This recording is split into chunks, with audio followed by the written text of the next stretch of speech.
Hey, Galilee, friends and family, it's Joan. Well, I finally got James chapter 4 in the can, so it's going to play after this little short video. I really wanted to focus on James chapter 4 about the part it starts at verse 13 about boasting about tomorrow, where we say, I'm going to do this tomorrow or next week or next month we're going here or there. And it's okay to make plans, but we don't really know what's going to happen. So just throw that little Lord willing at the end of that. I have to laugh when I looked at the video and my pained look.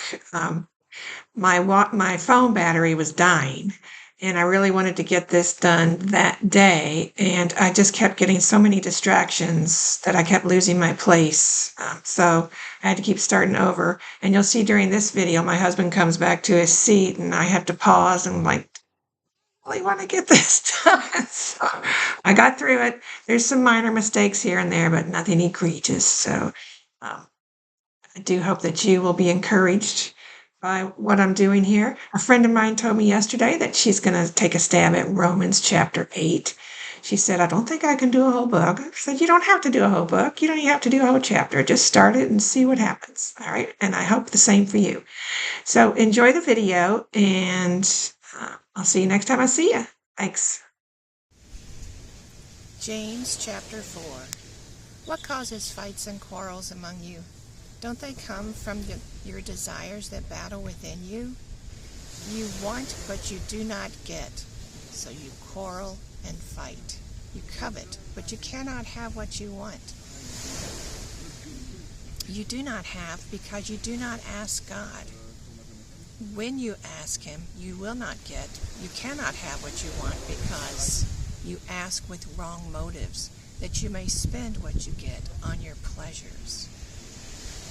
You adulterous people, don't you know that friendship with the world means hatred towards God?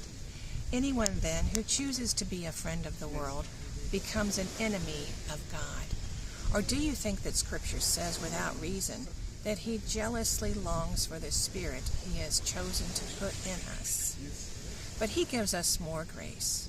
That is why Scripture says, God opposes the proud, but gives grace to the humble. Submit yourselves then to God. Resist the devil, and he will flee from you. Draw near to him, and he will draw near to God, and he will draw near to you. Wash your hands, you sinners, and purify your hearts, you double-minded. Grieve, mourn, wail. Turn your laughter into mourning, and your joy to gloom. Humble yourselves before the Lord, and He will lift you up. My brothers and sisters, do not slander one another. Anyone who speaks against a brother or sister, anyone who speaks against a brother or sister and judges him, speaks against the law and judges it. When you judge the law, you are not keeping it, but sitting in judgment on it. There is only one lawgiver and judge, the one who is able to save and destroy. But you, who are you to judge your neighbor? Now listen, those of you who say, today or tomorrow we will go to this city or that, stay for a year, carry on business, and make money. Why, you don't even know what tomorrow will bring.